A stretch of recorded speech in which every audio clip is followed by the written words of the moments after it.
The chair now recognizes the gentleman from Oregon, Mr. Blumenauer, for 5 minutes. Speaker, for more than 70 years, our government has followed the most spectacular failure in policy since the disastrous 13-year experiment with the prohibition of alcohol. 43 years ago, the National Commission on Marijuana and Drug Abuse released a report finding that the federal ban on marijuana is unjustified and inappropriate. Yet, for most of that time, federal policy has been frozen in amber. Countless lives have been ruined for the use of a substance that a majority of Americans now think should be legal. Untold billions of dollars have been spent on a failed effort at prohibition, and still 25 million adults use it every month. Despite a finding in federal law that marijuana is a Schedule I controlled substance with no therapeutic value, 213 million Americans live in 34 states and the District of Columbia where medical marijuana is recognized and legal in some form, and over 1 million people use it as medicine. In 1996, voters in California marked a significant change in course when they legalized medical marijuana with a vote of the people, and almost 36 states have followed. In the fall of 2012, voters in the state of Washington and Colorado approved adult use of marijuana. And it should be noted, the sky didn't fall, big cracks didn't appear in the earth, and problems with marijuana didn't get worse.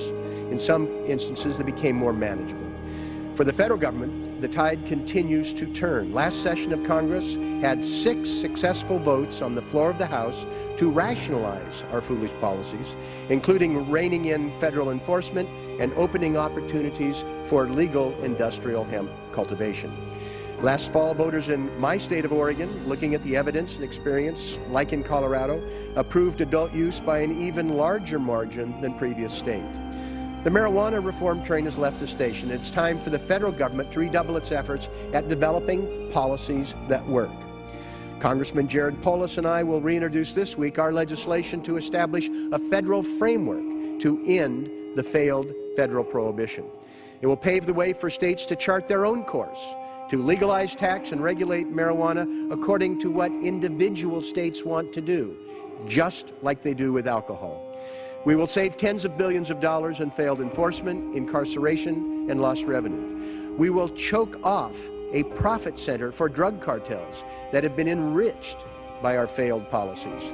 And we will make it easier to enforce laws to keep marijuana out of the hands of our children and have money for government services rather than waste money on failed policy, arresting people for something that a majority of Americans now think should be legal.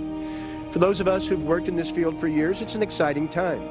My legislation will deal with the taxation of marijuana, and we look forward to refining it to be able to have the tax at a proper level to support government services, but also reasonable enough to choke off black market supply. It's time for us to enter a new era of marijuana policy for research, protecting our children, for economic development, and individual liberties. I strongly urge my colleagues to examine the legislation that we've advanced and be part of this long overdue effort at reform.